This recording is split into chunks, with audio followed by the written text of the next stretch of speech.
We're Liz and Dennis, and in 2017, we hit the road to full-time RV. We've traveled all across North America in our Class C, exploring new destinations on our motorcycle that we hauled with a hitch carrier on the back. But we've outgrown the motorcycle and we decided to switch things up again. So we bought a car that we could flat tow behind the RV. Flat towing a vehicle behind a motorhome was completely new to us. We had no idea what it would be like to tow a dinghy car. Honestly, we've avoided it for years because we thought it would overcomplicate our travel style, but it couldn't have been further from the truth. After doing hours of research on the different towing setups available, plus deciding which towed car is going to be best for us, we're sharing the exact setup we chose, plus some surprising truths about towing a car behind your RV. Having an alternative vehicle to explore has been so nice. Driving an RV from spot to spot is super limiting, parking can be an absolute nightmare, plus you have to pack up camp every time you want to leave. The motorcycle served us well for several years, but a car is definitely more comfortable. We don't have to worry about weather, and we have a secondary vehicle if our RV breaks down. There are a lot of options for pulling a vehicle behind an RV, but we think flat towing is by far the simplest. Flat towing means that all four wheels of the car are on the ground while it's being pulled behind the RV. We love how simple and easy it is to hook up and the space saving it offers whenever we're in the campsite. With other towing solutions like a trailer or a tow dolly, it can complicate your stays by adding to your overall length even when the car is disconnected. Whenever we disconnect the RV from the tow bar, we just fold it up and it virtually disappears. However, there are some really important considerations to make before going with a flat towing system. The most important consideration is the vehicle that you choose, because if you choose a car that isn't flat towable and then try to flat tow that car, you could cause catastrophic damage to your transmission or worse. We ultimately chose an all-wheel drive 2000 Honda CRV, but we have a link in the description of other flat towable vehicles for you to consider. All-wheel drive CRVs made between 97 and 2014 are super popular flat tow options because they're lightweight and within most RVs towing capacities. It can seat up to 5 people, so we can still explore comfortably even if we have guests. Plus it has tons of cargo space, so we can bring all of our toys like our blow-up paddleboard or e-bikes with us, and it gets great gas mileage. And ours is in a super rare Electron Blue Pearl, which is super sexy. Your car won't come with the necessary equipment to flat tow from the factory, so the first thing you're gonna have to install is a base plate. The base plate gets installed to the frame of the car and adds attachment points for your tow bar and wiring. We had ours professionally installed, but if you're a confident DIYer, you can totally do this yourself. We did a ton of research and received a lot of recommendations, which ultimately led us to choosing what we think is the best tow bar out there, the Roadmaster Nighthawk. Many other brands claim to be American made, but they have subcomponents made overseas and they assemble it in the US. But Roadmaster makes nearly all of their components in-house, which allows them to control the quality and creates a safer, longer lasting product. The Nighthawk can tow up to 8,000 pounds. It's made from 100% raw steel and aluminum with a baked on powder coating to prevent rusting. We love that there's enclosed channels for the safety cables and the power cords to keep them protected and tidy while we're connected. It has long tow arms for more stability, and it has built-in LED side markers so we can stand out at night whenever we're towing. Always check your specific RV's towing capacity. Every RV is going to be different. Our Coachman Freelander 21QB is on a Chevy Express van chassis. It can tow up to 5,000 pounds, and our Honda CRV is just under 3,300, so it works perfect with this setup. Honestly, when we're towing, you can barely feel it behind the RV. You may need one of Roadmaster's high-low hitch adapters if the center of the tow vehicle connection is 3 inches higher or lower than the center of the RV hitch receiver when measured on level ground. If you're ready to get our exact tow bar or any of the products that we're using in this video, we will have links down below, and you can also scan this QR code. And make sure to use our special code EATCRV.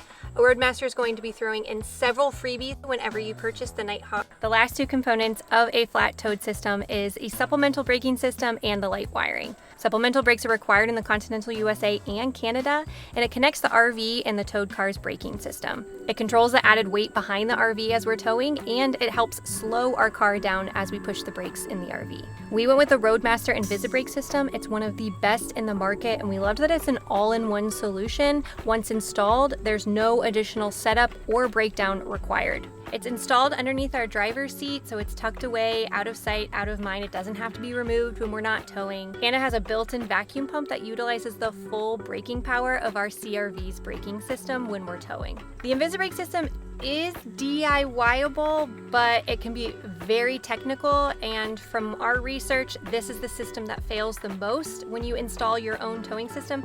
We didn't want to have any errors in this entire setup, so we went to a professional who installed everything from the base plate, the tow bar, and the Invisibrake system on our car. We avoided having a towed car for the longest time because we thought it was intimidating and overcomplicate our travel process. But honestly, it is so easy. I can do it by myself in like 5 minutes. First, make sure the car and RV are aligned and on level ground. You want to have it lined up as perfectly as possible. We leave the car running and then we get it up to operating temperature for about 3 minutes. Connect the tow bar base plate pins to the base plate and lock them into place with the pin. Then we connect the safety connector anchors to the base plate. We connect the emergency breakaway connector, which lets us know if anything were to happen and the car breaks away from the RV. Plug in the umbilical wiring harness, which connects the brakes and the lights between the RV and towed vehicle. The next step is specifically for 97 to 01 CRVs. Make sure to check your car's owner manual to find out what steps you should take for your specific towed vehicle. We shift the transmission through each gear, starting in park, going one at a time down to first gear, and then we shift it back up to neutral, leaving it in neutral and letting it idle for about 3 minutes. Then we turn the key to accessory mode, making sure the steering wheel stays unlocked and the e-brake is off. Then we drive the RV forward a little bit to lock the freedom latches into place. Seriously, it takes like 5 minutes to set up, and the breakdown is even faster. It is important to note that you should check the owner's manual for whatever vehicle you are going to be flat towing. For our Honda CRV, the manual recommended stopping around every 300 miles to go through the transmission process again. This helps keep it lubricated and prevent it from having damage. We also are not allowed to drive over 65 miles per hour, so we take it nice and slow. Another thing to mention with any type of towing system, whether it's a dolly or a flat towing setup like this, you cannot back up when the vehicle is attached. It can cause extreme damage to your car, the tow bar, and the RV. A couple of optional accessories we cannot pass up for our system is the tow defender. This is a bumper-to-bumper protector, which keeps rocks and debris from flying up out of the RV tires and busting our headlights, chipping our paint, busting our windshield. All of that is pretty inevitable when you're towing a vehicle this way, and it keeps the investment we made in secondary transportation protected. The second is the Nighthawk Tow Bar Protective Cover, and you can actually get one for free when you purchase your Nighthawk using the link in the description below and the code EATCRV at checkout. Overall, we're super happy with this flat tow setup, and we're really glad we went with the Nighthawk tow bar and Invisibrake system because it makes bringing a secondary vehicle with us super easy. If you want even more information than we showed in this video, we will have detailed blog posts down below, as well as links to purchase all of the products referenced in this video. When you're ready to grab your Nighthawk tow bar, make sure to use this QR code and use the code EATCRV at checkout, and you will get all of these amazing freebies. It's hot. Okay, don't film midsummer for these types of videos in the blazing sun. Whatever vehicle you're going to be towing, make sure you check your owner's manual. Owner's manual. Okay. Can you still see that I'm looking down? No. Yes, kind of. Your neck is like this. Don't look down, don't look down, don't look down. There, that's a little more natural. Just moving your head how it should, just any which way, just not like this. Purchase the Nighthawk tow bar.